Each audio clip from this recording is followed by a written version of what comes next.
Olá, é um prazer participar desse evento em homenagem a Gilberto Mendes. Meu nome é Beatriz Alessio e eu sou pianista e nasci em Santos também.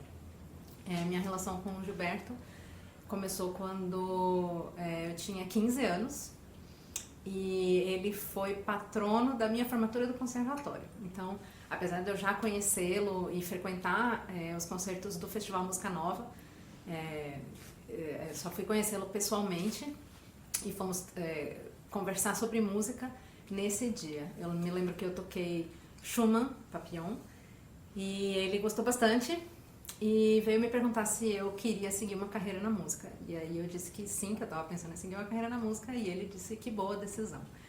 Então eu fiquei muito contente que pra mim, né, ele era, e continua sendo, né, uma figura que eu sempre admirei muito. Falei, oba, acho que é uma boa ideia.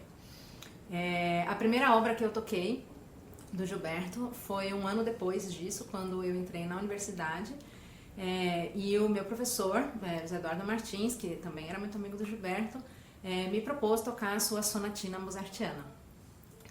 Então foi a primeira obra que eu abordei dele, e logo depois, acho que 2 semanas depois que eu tinha pego a partitura, eu fui à casa do Gilberto com o meu professor para tocar para ele e perguntar sobre o que ele achava, como é que eu devia interpretar, o que eu devia fazer. Me lembro que eu fiquei super nervosa, e ele foi super gentil comigo e me ajudou, e depois disso eu passei a frequentar um pouco mais a casa dele, e a gente sempre conversava muito sobre piano. Ele adorava pianistas antigos, e colocava gravações pra mim, falando, tá vendo, você tem que tocar um pouco mais assim, você tem que tocar um pouco mais como Kempf, um pouco mais como Schnabel. Ele gostava muito desses pianistas.